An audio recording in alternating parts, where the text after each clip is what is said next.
স্বৈরাচার শেখ হাসিনার ভাগ্নি ও যুক্তরাজ্যের সাবেক শ্রম মন্ত্রী টিউলিপ সিদ্দিকের বিরুদ্ধে রেড অ্যালার্ট জারি করতে পারে ইন্টারপোল। পূর্বাঞ্চলে প্লট জালিয়াতির অভিযোগে শুনানিতে তিনি যদি হাজির না হন তাহলে এ নোটিশ জারি করা হতে পারে। চলতি মাসের ২৭ তারিখ পর্যন্ত আদালত টিউলিপকে সময় বেঁধে দিয়েছে। এর মধ্যে উপস্থিত না হলে ইন্টারপোলের সহায়তা চাইবে দুর্নীতি দমন কমিশন দুদক। ব্রিটিশ সংবাদ মাধ্যম ডেইলি মেইলকে এ তথ্য জানিয়েছেন সংস্থাটির এক কর্মকর্তা।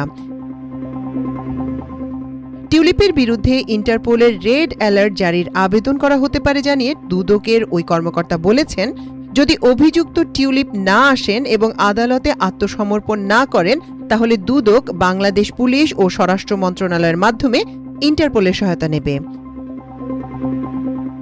তিনি আরও বলেন, যুক্তরাজ্য ১৮২৮ সাল থেকে ইন্টারপোলের একজন সম্মানিত সদস্য হিসেবে রয়েছে।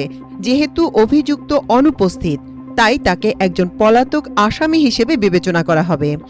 বাংলাদেশও ইন্টারপোলের সদস্য। আমরা তাদের টিউলিপের বিরুদ্ধে রেড অ্যালার্ট জারি করতে বলবো। এদিকে বাংলাদেশে হওয়া মামলাগুলো লড়তে টিউলিপের আইনজীবীদের আনুষ্ঠানিক অনুরোধ জানানো হয়েছে। যুক্তরাজ্য ও বাংলাদেশের মধ্যে প্রত্যর্পণ চুক্তি রয়েছে।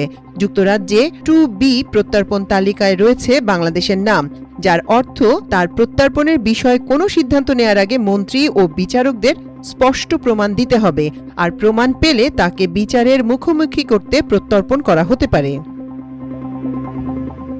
তবে গ্রেপ্তারি পরোয়ানার পর সোমবার লন্ডনে সাংবাদিকদের প্রশ্নের মুখে টিউলিপ সিদ্দিক দাবি করেন, তার বিরুদ্ধে রাজনৈতিক উদ্দেশ্য প্রণোদিত ক্যাম্পেইন চালানো হচ্ছে। তিনি আরও বলেন, আমি নিশ্চিত আপনারা বুঝবেন যে এই রাজনৈতিক উদ্দেশ্য প্রণোদিত অপপ্রচারকে কোনো প্রসঙ্গ বা মন্তব্যের মাধ্যমে আমি বিশেষ গুরুত্ব দিতে পারি না।